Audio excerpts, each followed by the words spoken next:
يلا بينا يا حباب قلبي. اتفرج على الحركات اللي هتحصل. طالعين. هي كانت جامده شويه. الشيك بتاعنا اهو، الشيك بتاعنا جاي قبل ما نطلع. صح احنا واقفين قدام الجراج قدام البيت. بص طالع بيه، بص طالع بيه، بص يا نهار اسود يا اخي ارحمني بقى يا عم. خش شوف. موتور سييرا شغالين معانا سييرا جي ام سي سييرا. طالعين معانا فورتشنر، طالع معانا برادو رانجلر، طالع معانا برضو باجيرو، طالع معانا نيسان باترول، طالع معانا شويه حاجات لذيذه لطيفه ان شاء الله باذن الله يعني تبقى طالعه موفقه. احنا مش هنطلع نشرب، احنا طالعين كامبينج بيني وهنريح دماغنا وهن ايه نستجم، هنفرش كل العده ونفرش كل الحاجه ونقعد كده ناخد ايه نفسنا وربنا يكرم ان شاء الله. يلا بينا.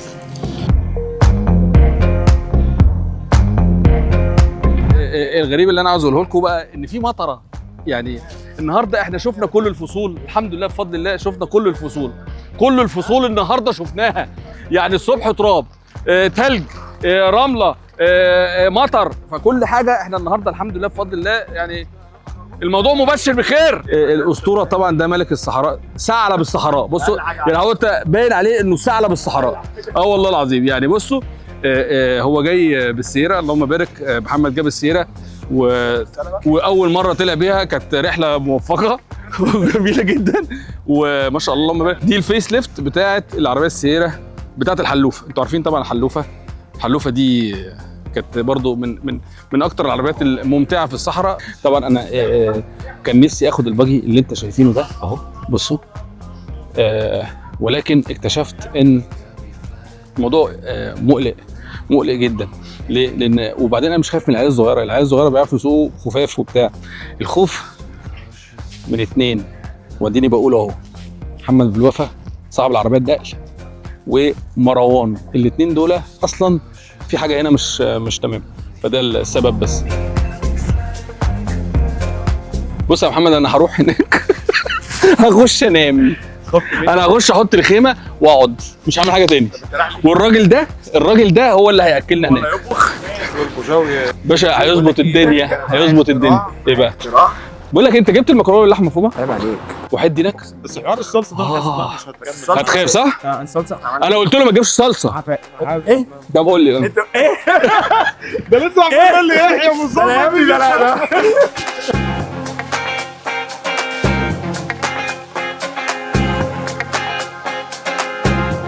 هو انت حاطه فين؟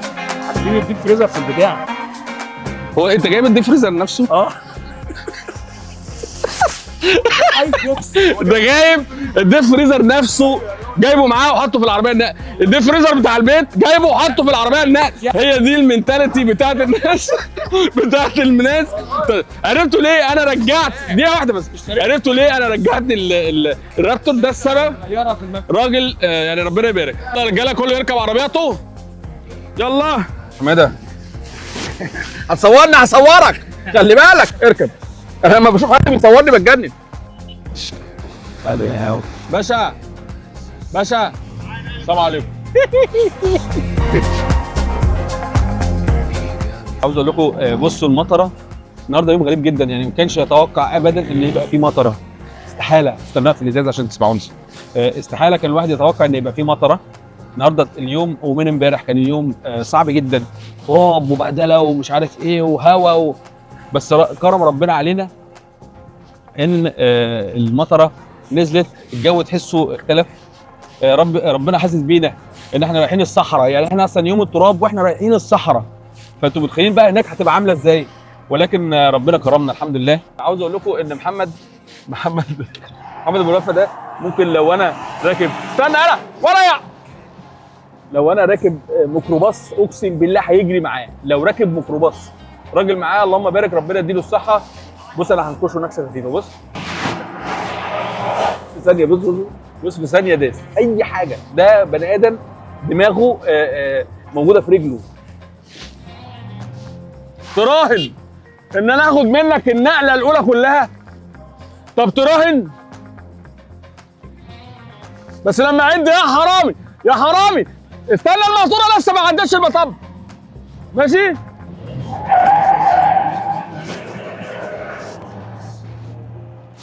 العربيه باظت، العربيه باظت.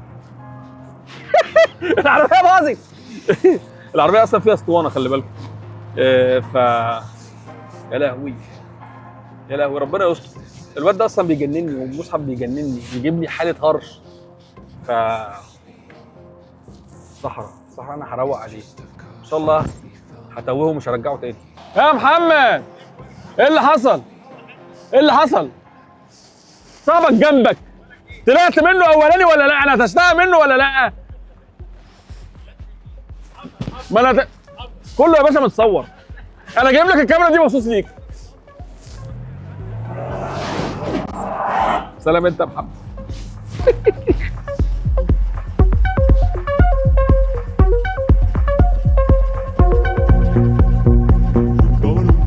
بالكم انتوا بتتخضوا في الاول، لما الناس بتتخض لما تيجي تقول له مثلا تطلع صحراء، بيتخضوا ان طب احنا هنخش الحمام فين؟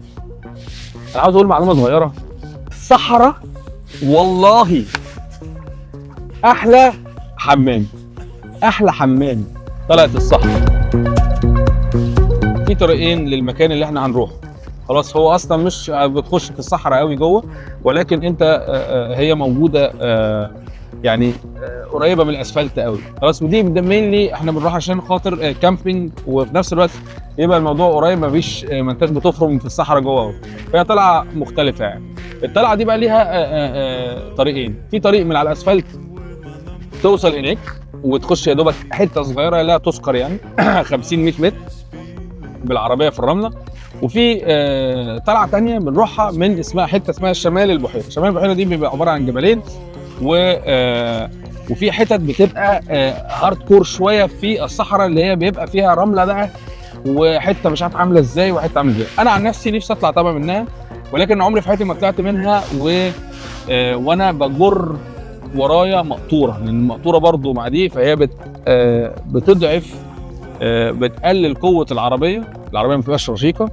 دي حاجه. الحاجه الثانيه ان العربيه نفسها اصلا اللي احنا راكبينها البرادو دي كان الاسطوانه بتاعتها يعني صحتها مش قد كده. فربنا يستر ربنا يستر. انا قاعد بفكر بس دلوقتي دماغي رايحه وجايه ان انا هل اروح شمال البحيره ولا ما اروحش شمال البحيره. بس احتمال كبير نروح شمال البحيره عشان من غير ادفنتشر برضو مش هتبقى لذيذه. فربنا يكرم ان شاء الله.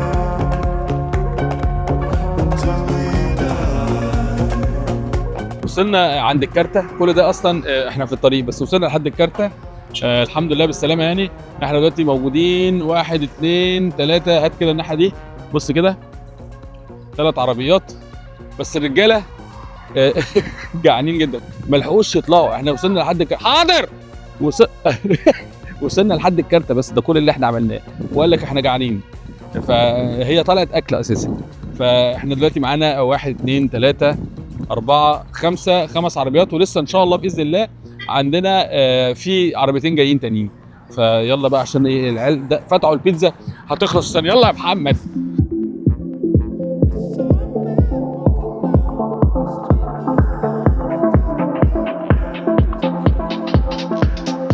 دلوقتي ان زي ما انتم شايفين بره هنا اهو، شايفين الرمله عامله ازاي مهيله خالص. فطبعا العربيه الرانجلر دي كانت مع استاذ احمد الكامل فغرزت منه و طلعناها. وبعد ما طلعناها احنا لسه ما دخلناش صحراء، ضحك يعني ان احنا لسه ما دخلناش صحراء.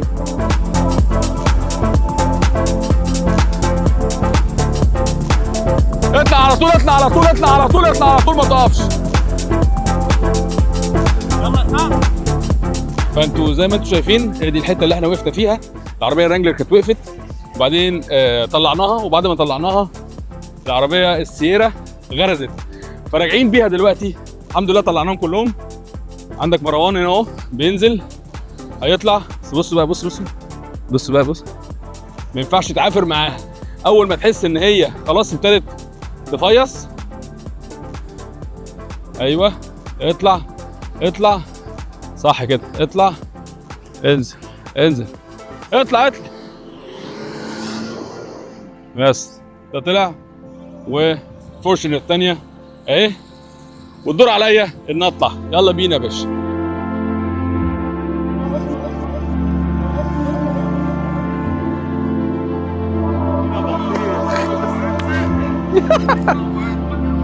الفرده ضربت.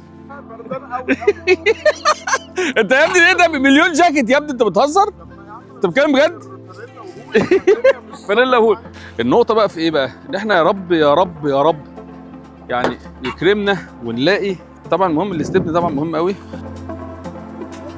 ارفع بس براحتك. ايوه افتح لك. هنلاقي طبعا كل حاجه ممكن نلاقيه وممكن ما نلاقوش. لحد دلوقتي احنا مش لاقيينه.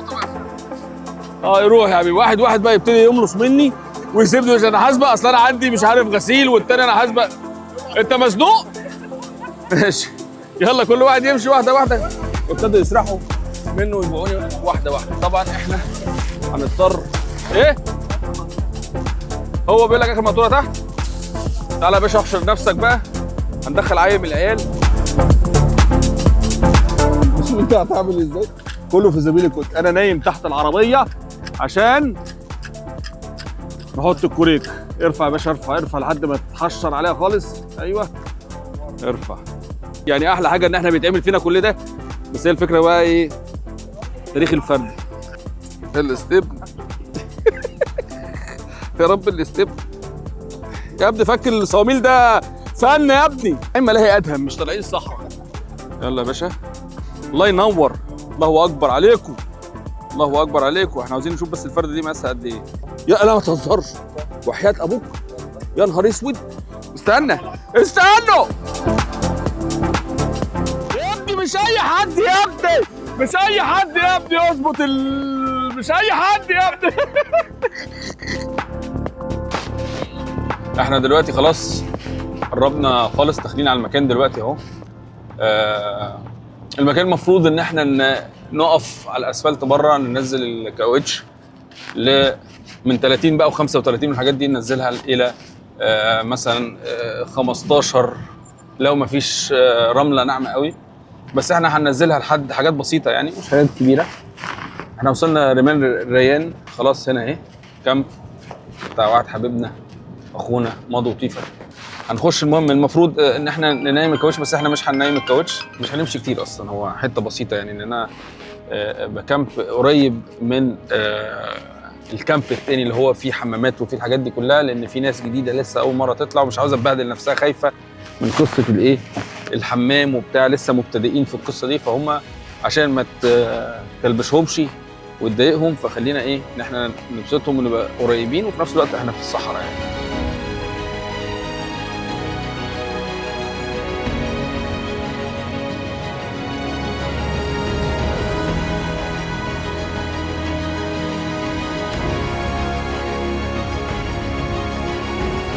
كده هنا شد يا يوسف.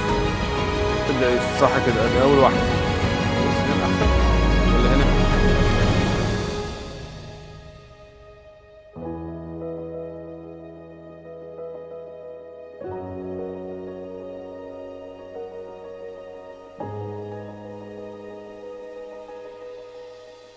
طيب بصوا بقى دلوقتي احنا يعتبر حطينا كل الخيم. بصوا كده هنا ادي خيمه، دي اللي احنا كنا قايلين عليها اللي بتشيل 8 انفار، ودي الخيمه اللي بتشيل ال6 انفار، ودي الخيمه الجديده اللي احنا لسه جايبينها اهي حطيناها ورا، ودي الدروه اللي احنا جبناها ماشي.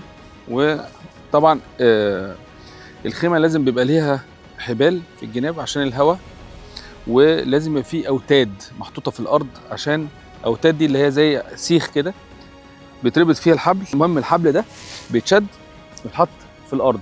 لو مفيش معاك اوتاد بتحاول تربطها في جنطه عربيه، بتربطها مثلا في ترابيزه دي. هنربطها في ترابيزه زي دي عشان تفضل ماسكاها، ودي ثبتناها في الارض جامد قوي عشان تفضل ماسكاها. وطالما الهواء جاي من الناحيه دي فانت ممكن ما تربطش اصلا الاوتاد من الناحيه دي. بصوا كده هنا على الطرف ده ممكن ما يتربطش، انت بتشده بس بعيد وخلاص. فانت مش محتاج ان انتوا تربطوا الناحيه دي طالما الهواء جاي من الناحيه دي. انت بس محتاج تمسك دي عشان تفضل شاددها بالمنظر ده من الناحيه دي ومن الناحيه الثانيه، انت كده تمام. بس ده مين لي النهارده، وبكره ان شاء الله هتشوفوا السيت اب ده كله بس في النور بقى. المهم ان احنا وصلنا بالسلامه الحمد لله. هننام نشرب كام كوبايه شاي حلوه كده، نقعد قدام النار نسوشيالايز مع بعض ونقعد نتكلم، قاعده بتبقى حلوه قوي. مفيش هو زي ما انتم شايفين، يعني لو طفينا النور انتوا مش هتشوفوا حاجه خالص. بس 100 100. تصبحوا على خير يا رجاله.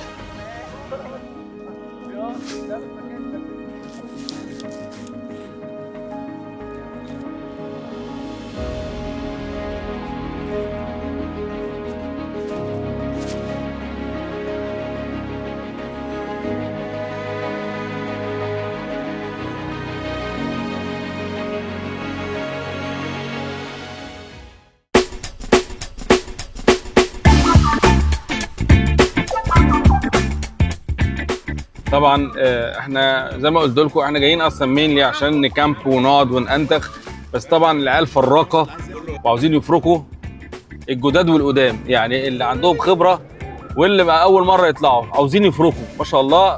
ليهم مستقبل باهر. فقررنا ان احنا نطلع ايه صمول كده، يعني نكروش شويه. واحنا دلوقتي طالعين حوالي 5 6 عربيات، يمكن 7 عربيات اهو. في ناس قررت انها تقعد في الكامب، عاوزين ينتخوا مش عاوزين فرهضه. بس بصوا المنظر بقى، عاوز اوريكم. بس احنا طالعين من الاسفلت، بس احنا لسه هنخش الرمله بقى. بصوا بقى كده، سبحان الله، منظر يعني رهيب جميل، منظر خلاب. بصوا بقى البحيره اهي. احنا بقى لما جينا في الاول جينا من الناحيه الثانيه، الحته اللي انا وريتها لكم دي كانت من الناحيه الثانيه، وبعدين بنلفها ونيجي بقى الناحيه دي. بصوا المنظر تحفه ازاي، تحفه تحفه على فكره. وكمان اصلا في رحلات، يعني دي كلها رحلات، يعني مش لازم انت معاك، لو معاكش عربيه ممكن زي ما انت شايف اهو في اتوبيسات وفي شركات بتجيب الناس لحد هنا. ف لازم تتجرب الصراحه، لازم تتجرب.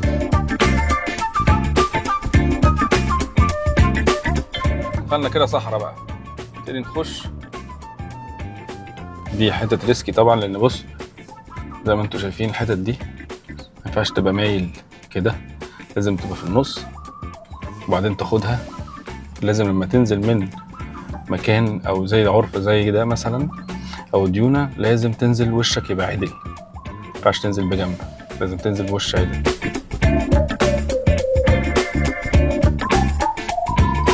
طبعا ده هتلاقيه ميت. شيخ هنروح عجله بصوا مرفوعه.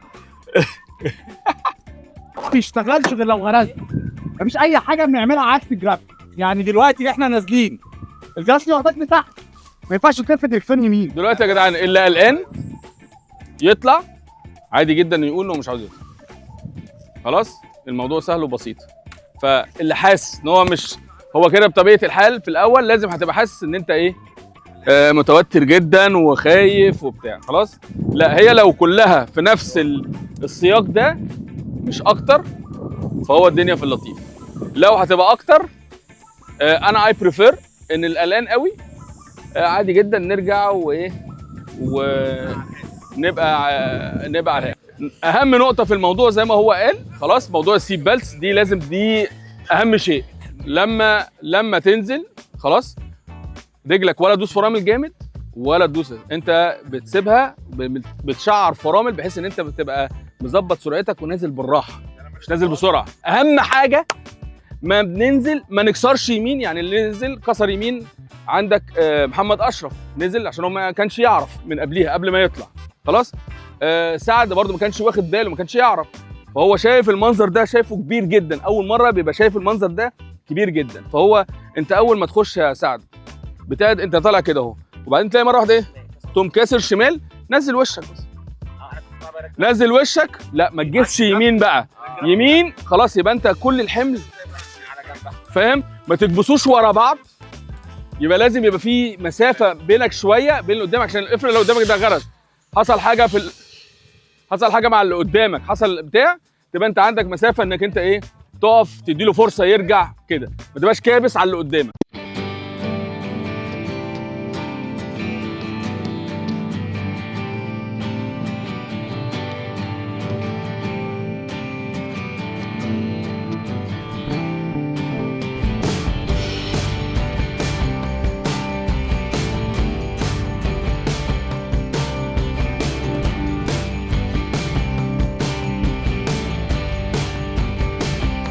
يوتو واختفى. فاهمين السلوب نازل عامل فاهمين عامل ازاي؟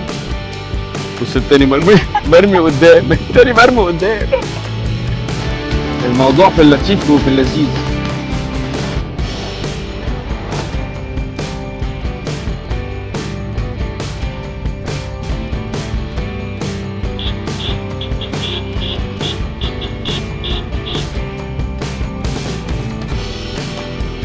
بس هي دي كون خلاص حته كده. لا لا بص على الحته اللي تحت دي المفروض تبقى كون، انت المفروض بتنزل تحت. معلش معلش انت صغيره يا عم، احنا ناس غلاب. عرفوا على الحاج احمد العدل، ثعلب الصحراء وكل حاجه في الدنيا خلاص، واخويا وحبيبي من قديم الازل. ها من ايام لما كنا بنركب البي ام اكس. يلا يا حاج حاسب. بقول لك ايه، انت دريفتر؟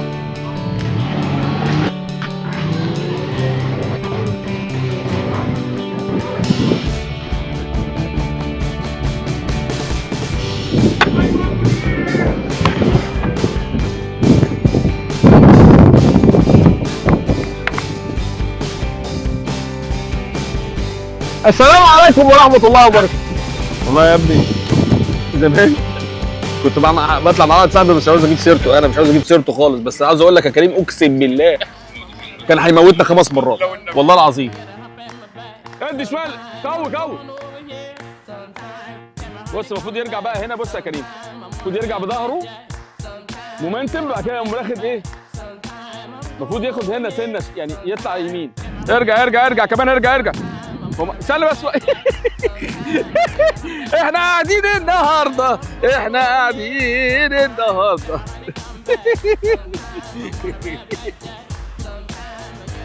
زي ما انت ايوه خرب بيتك ولا بالراحه. اهدى يا كريم. روح بقول لك ايه، ارجع الخيمه.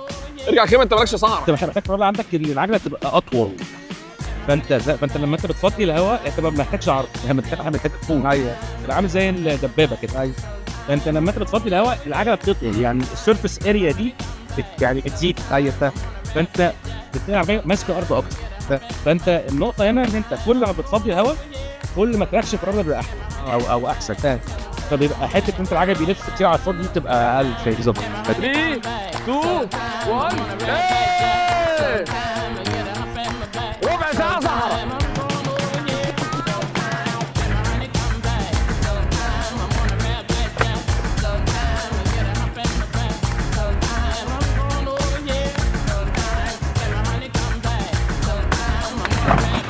امسك نفسك.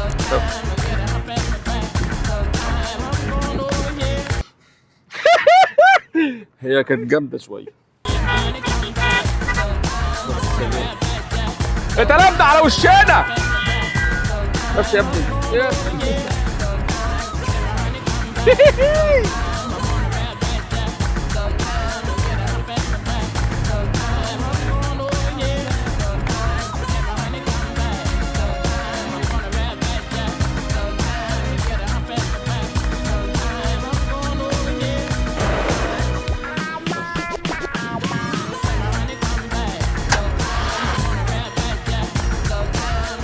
يوسف من اهل الفيوم، من اجدع. السفريه دي مش اول مره اعرفه، خلي بالك ده اعرفه من فتره، ومن اجدع وارجل الرجاله اللي موجوده في المنطقه كلها بصراحه. حبيبي يعني تابعنا اخويا. خلصنا وطلعنا النهارده، دخلنا لعبنا الجروب ده، طلعنا حاجه صغنطوطه، لعبنا حاجات خفيفه كده، اخدوا الاكسبيرينس وبتاع، بس الحمد لله كان يوم لطيف ولذيذ قوي. هنرجع بقى عشان احنا عندنا شوي بقى. بصوا انا هرجع اكل الفحم نفسه.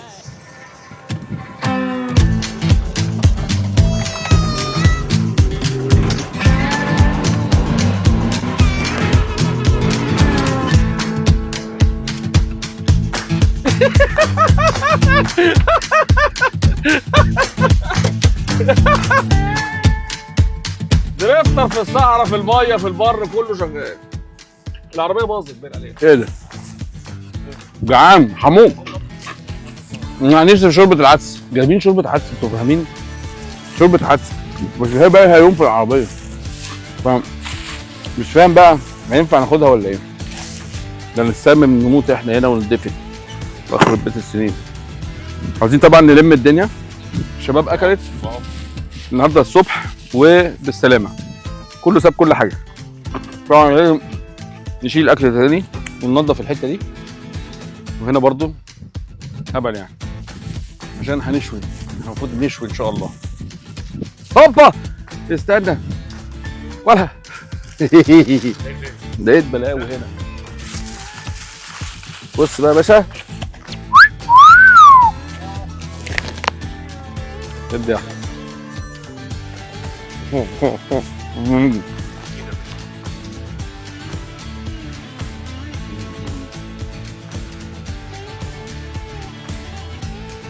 اشوف بس هتمسك فيها النار ولا لا في ليلتها المهببه دي.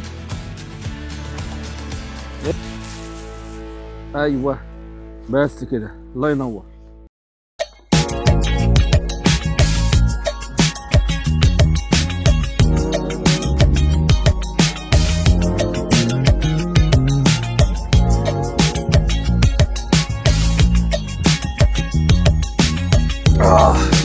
يلا بينا.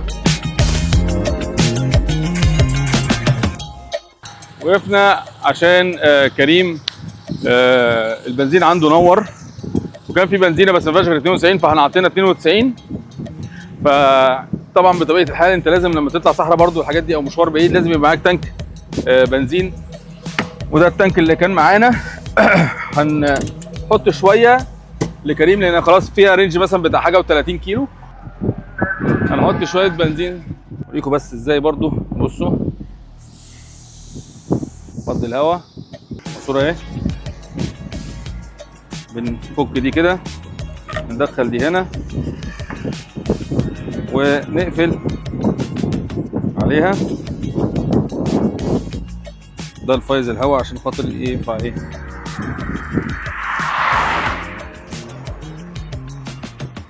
ارفع سنه كفايه عليه كده. نقلب بقى دي زي ما انتم شايفين اهي. خلاص ندخلها هنا. هات يا ابو حميد. الصحراء بدون ابو الريح ما تنفعش يا عم انا راجل غلبان يا عم، والله العظيم. انا راجل غلبان. كل حاجه محسوبه. سيرفيس ايه بقى انت والله العظيم والنبي، والله كل حاجه محسوبه. سيرفيس بقى مفيش بعد كده. مفيش صح؟ مفيش. كاوشك نفخته. فضي كاوتش، انفخ الكاوتش، حط بنزين. ده انت ناقص تغير. رينج كام؟ بس كفايه عليك كده. السلام انت عليكم. ناقص تغير. يلا يا باشا ايه لحد البنزينه يبقى كده تمام. يلا بينا. خلصنا الرحله السعيده الحمد لله واللي عدت على خير. اتبسطنا الحمد لله، ويا رب نكون افدناكم في شويه حاجات بسيطه في ازاي يعني لما تطلع صحراء تعمل ايه، او الصحراء عباره عن ايه. عامه ان الصحراء في الاخر عاوز اقول لكم هي حاجه من الحاجات اللي هي بتفك عن الواحد، وهي حاجه من الحاجات اللذيذه اللي الواحد بيبقى ساعات محتاجها. ليه؟ لان انت بتروح بتفصل عن العالم خالص، وفي اوقات اصلا ما بيبقاش فيه نتورك. مش شرط ان يبقى ما فيش نتورك يبقى احنا خايفين وقلق، بالعكس انت لما تبقاش في نتورك دي حاجه لطيفه. ليه بقى؟ عشان خاطر فكره ان انت ولا بيجي لك تليفون ولا بيجي لك روشه ولا مش عارف خد مين عمل ايه مين سوى ايه. فدي بتبقى جزء من الريليف واللي انت تريح اعصابك. فاحنا النهارده الحمد لله اتبسطنا، يعني قصدي اليومين اللي فاتوا دول اتبسطنا فيهم من الطلعه دي. يعني عدى مواقف كتير وحصل حاجات كتير، بس الحمد لله ربنا كان معانا وكرمنا بيها وعدت على خير. بس كلنا انبسطنا بفضل ربنا. يا رب تكونوا انتوا كمان اتبسطتوا.